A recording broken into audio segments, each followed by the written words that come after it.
Let's kick some ice. Ah. Okay.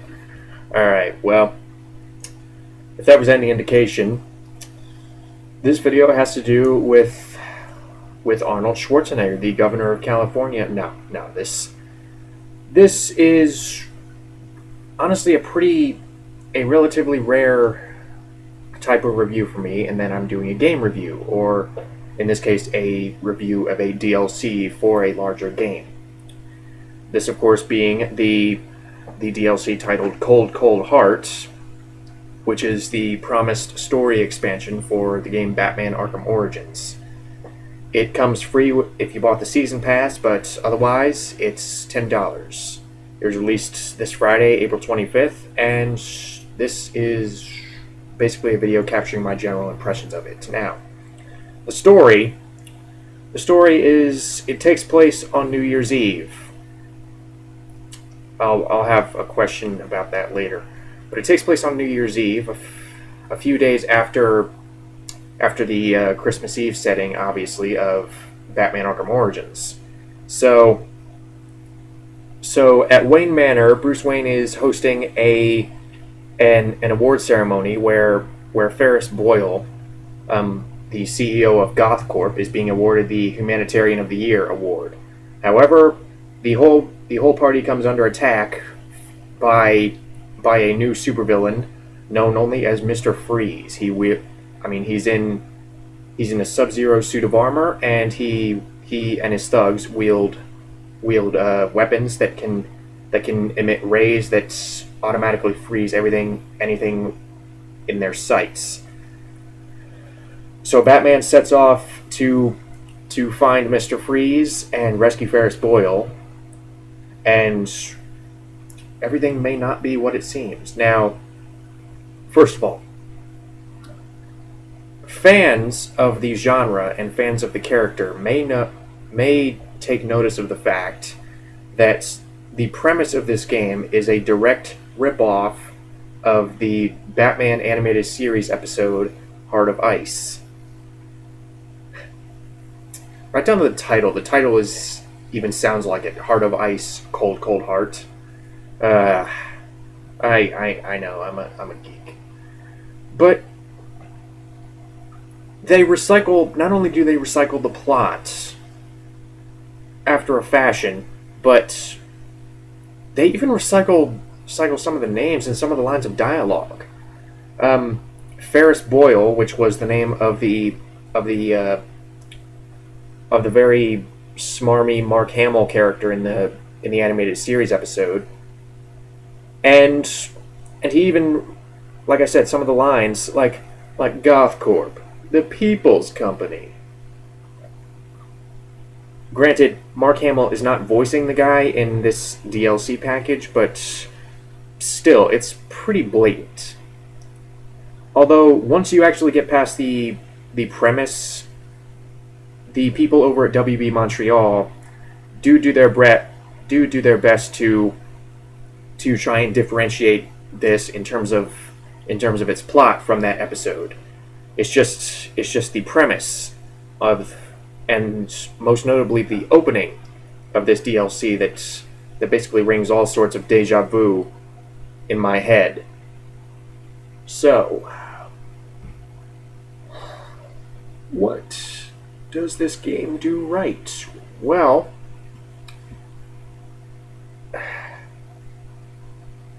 the problem is that, like Arkham Origins, it doesn't really add much in the way of new content.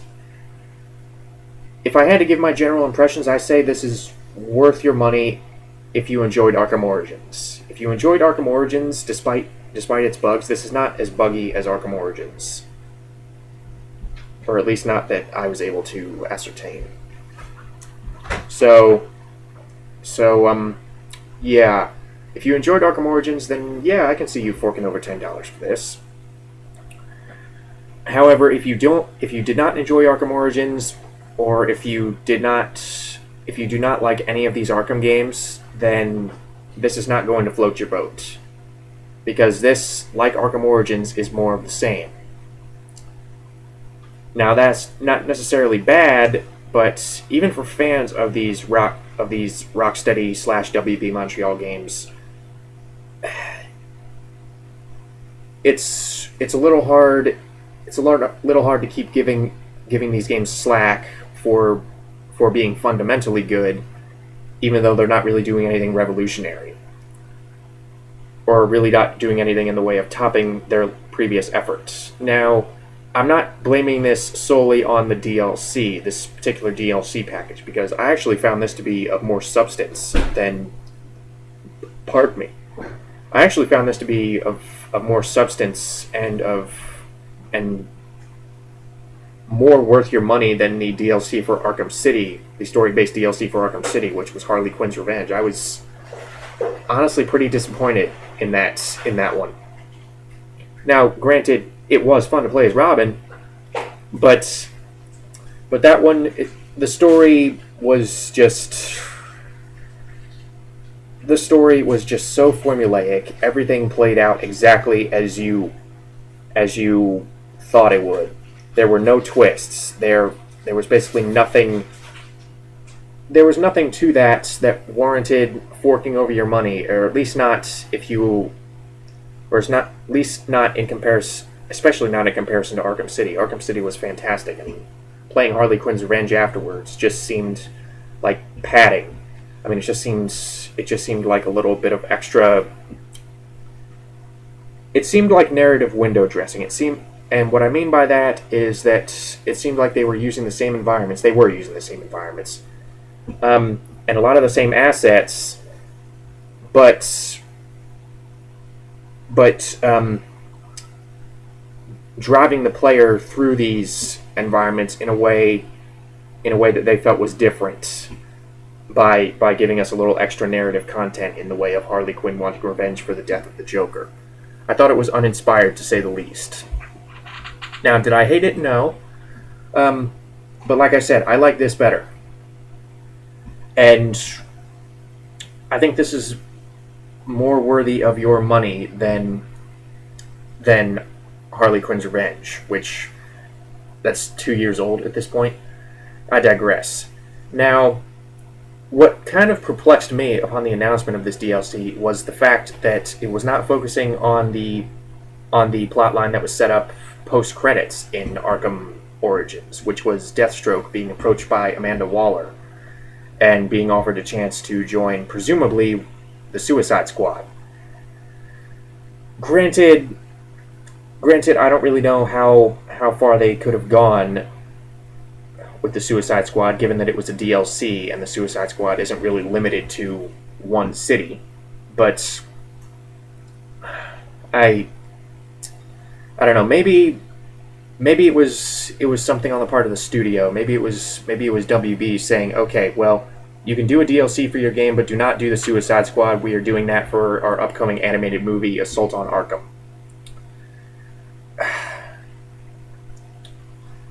So yeah, this left an overall positive impression in my mouth, or at least at my fingertips when I was playing it. There isn't really a whole lot new in terms of the gameplay, because basically Batman gets a new suit, and that's about the extent that the gameplay is improved. For some reason, you don't have the glue grenades. Alfred says, "Oh, sir. The chemical compound you used for the glue grenades was unreliable and unstable. It dissolved almost immediately." So, what I originally thought they were setting up by that was okay, we're going to get the freeze grenades like we did in Arkham City, right? But no, you just don't get any grenades of any kind. Or at least not in the main story. So that kind of left me perplexed, but I guess they figured, well, why have the glue grenades if we're not going to make use of them in the main narrative? Maybe that was their train of thought, I don't know. WB Montreal has proved somewhat lazy in terms of giving us something new thus far. I'm not saying they're lazy in terms of design or in terms of programming, because they did work a lot to fix some of the bugs in Arkham Origins. So I'm not discrediting them as a developer because they're still relatively new. But I'm saying they haven't really created anything of their own. So like I said, maybe that's why Arkham Origins had so many bugs, is because it wasn't their assets that they were using. It was Rocksteady's assets. But how does this particular game hold up? Well, although the story is pretty recycled, I was still invested because they do throw in a few twists here and there. Because in order to get his goons, Mr. Freeze teams up with the Penguin, and then promptly turns on him when the two have a disagreement over what's the method of payment or the overall prize is. So this must have been on their agenda when they were making Arkham City. Like maybe they said, okay, well, we're not going to let you deal with the Penguin in the main game. We're saving him for the DLC because Penguin gets arrested at the end of this. But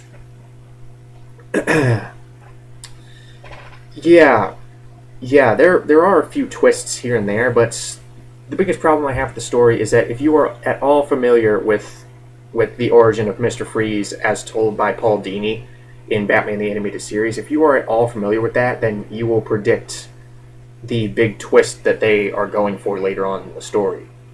Because Batman, as he is flying into Gotham, he basically says targeting someone like Boyle is just sick. I mean, Boyle is a humanitarian. He can be used to clean up Gotham.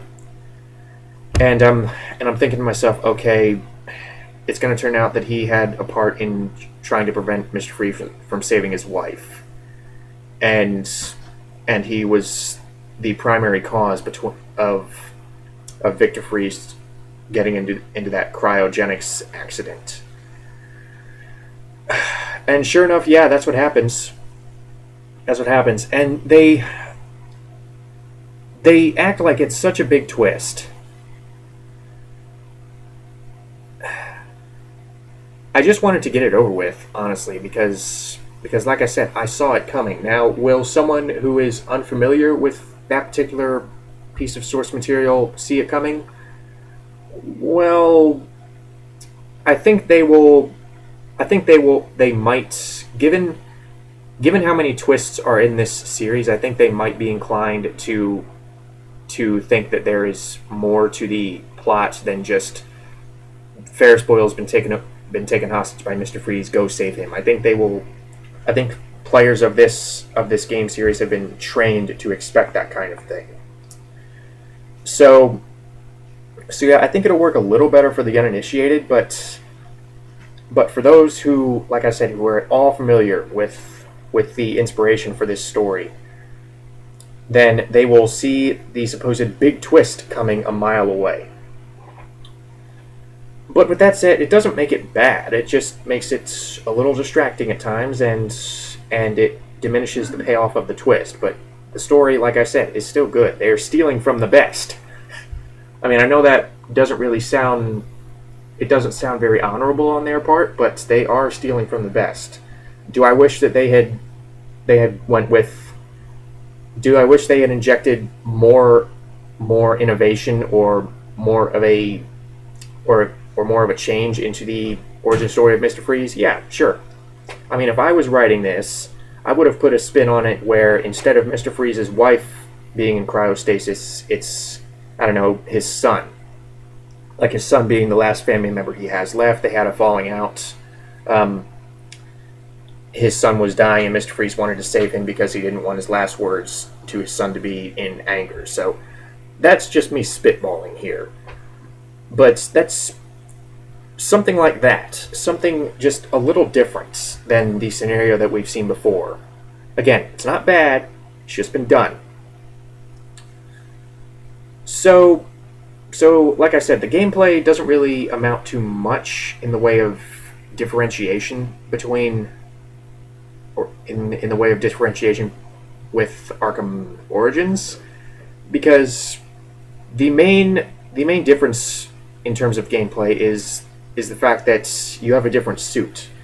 You have the XE suit, which is this big, bulky thermo suit, which changes the shock gloves to the thermo gloves. And these thermo gloves can be used to break walls of ice, like he heats up the wall with one hand and then punches it with the other. And it also heats up his batarangs so that he can throw these heated batarangs at maybe some frozen vantage points.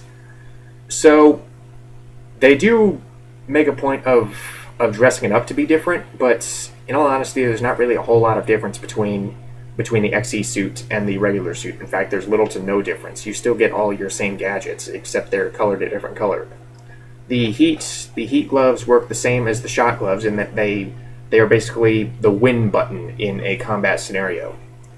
I mean, they make all the combat scenarios very easy once you actually activate the shock gloves. Again, I was, like I did in the main game, I was purposely handicapping myself at several points to where the melee sections were more of a challenge. Should I really have to do that? No, but I guess that's what the harder difficulty is there for. So,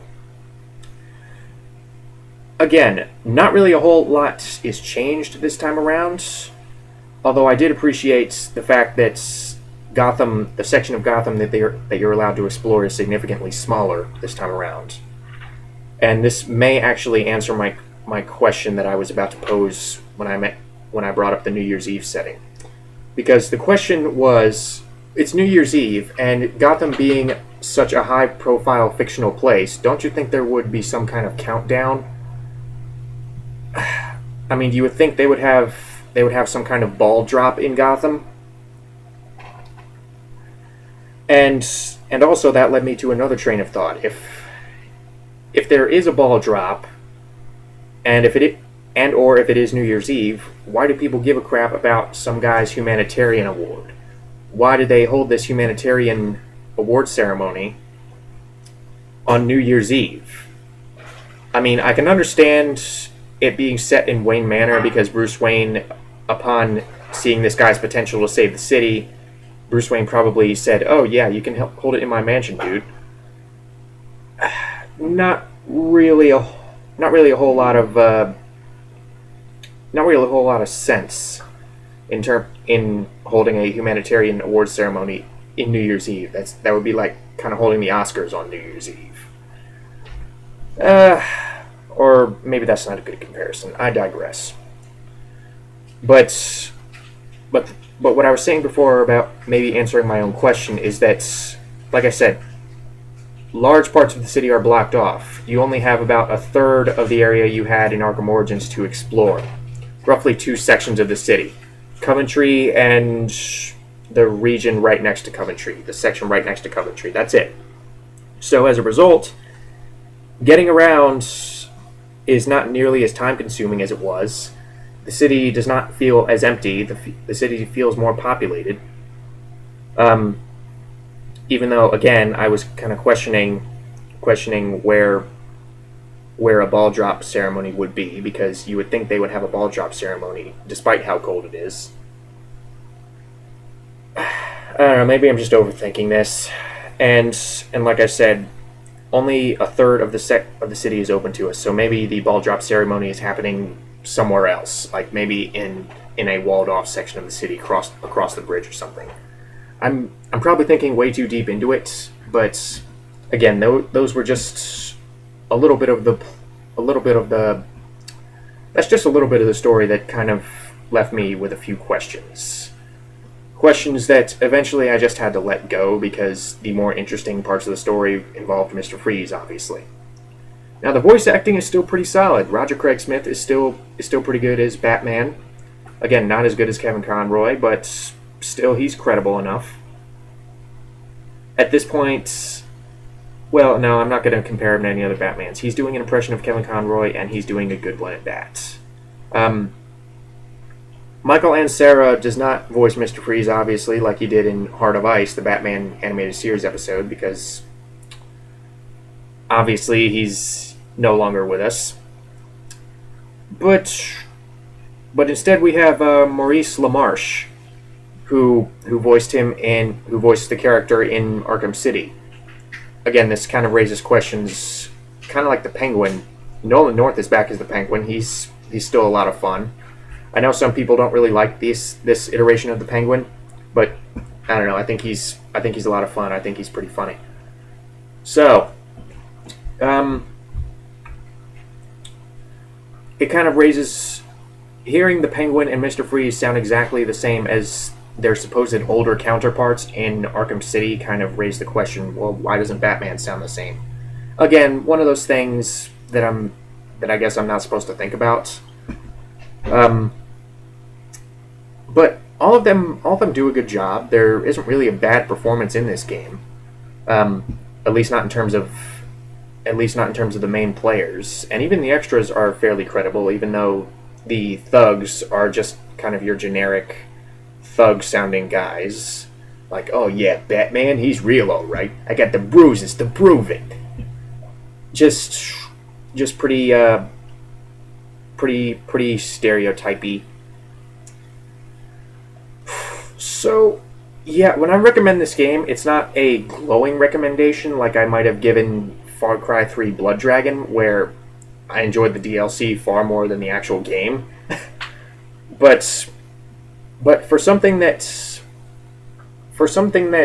reuses a lot of the assets, as DLCs are wont to do, it's still worth your time. The story told is a good one, even though it has been told before and probably better in the animated series.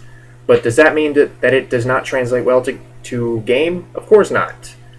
And the stuff they throw in here to make it more fitting of a roughly 3-hour story, like I said, Victor Freeze teaming up with the Penguin, it doesn't really feel forced. It doesn't really feel crammed. It actually addressed something that I kind of had questions about in the animated series episode, which was, where did Freeze get the thugs? Here we find out he got them from the Penguin. So, yeah, I think you'll have a fun time with this DLC. It's only $10, and